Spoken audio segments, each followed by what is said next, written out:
आप यहाँ हैं? आज जब हम अपने शिष्यों से वार्ता कर रहे थे तो आपको वहां नहीं पाया। मैं वहां उपस्थित नहीं रहना चाहता था। क्यों?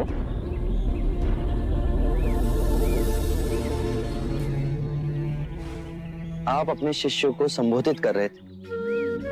यदि स्वाभाविक कोई प्रश्न मेरे मन में जागता तो आपके शिष्यों के सामने उसे पूछना आपको दुविधा में डाल सकता था। परंतु यहां तो एकांत है। अब हम वार्ता कर सकते हैं।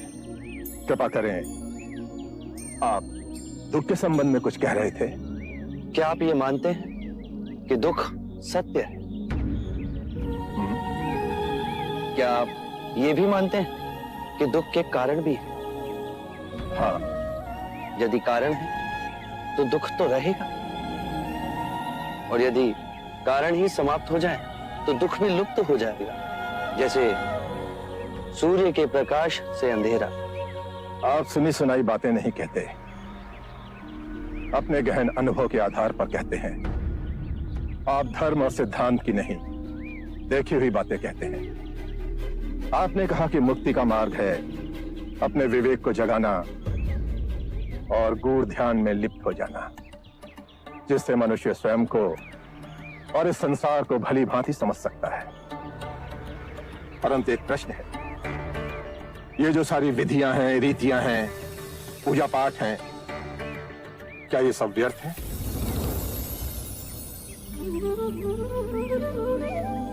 यदि कोई व्यक्ति इस नदी के दूसरे किनारे पर जाना चाहे तो वो क्या करे?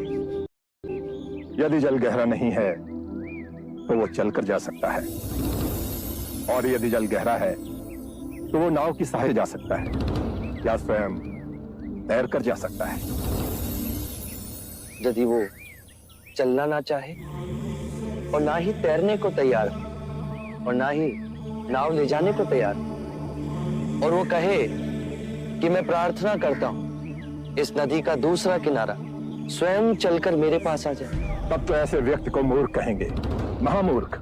इसी प्रकार यदि व्यक्ति अज्ञान और भ्रांति को अपने विवेक से मिटाएगा नहीं तो परम आनंद और मुक्ति के दूसरे छोर पे कैसे पहुंच पाएगा? चाहे वो पूजा करे या अनुष्ठान या व्रत करे या किसी नीति पर चले, वो इस किनारे ही रहेगा। हमने सारे शास्त्रों को पढ़ा, उन पर व्याख्या की, परंतु जीवन के इतने जटिल सत्य को इतनी सरलता से किसी ने नहीं समझाया, किसी ने नहीं समझाया। आप इस भटकती मानवता को परम ज्ञान का मार्ग दिखाएंगे। आप करुणा के सागर हो। हे बुद्ध, आप हमें अपना अनुयायी स्वीकार करें। बुद्धं शरणं गच्छामि, धम्मं शरणं गच्छामि।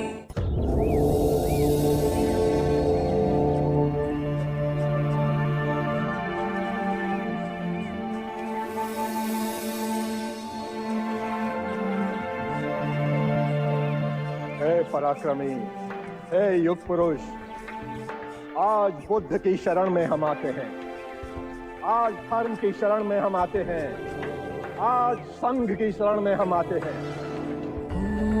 समय की गहरी नदी में इन दीन दुखियों और भटकती आत्माओं के आप ही नाविक हो।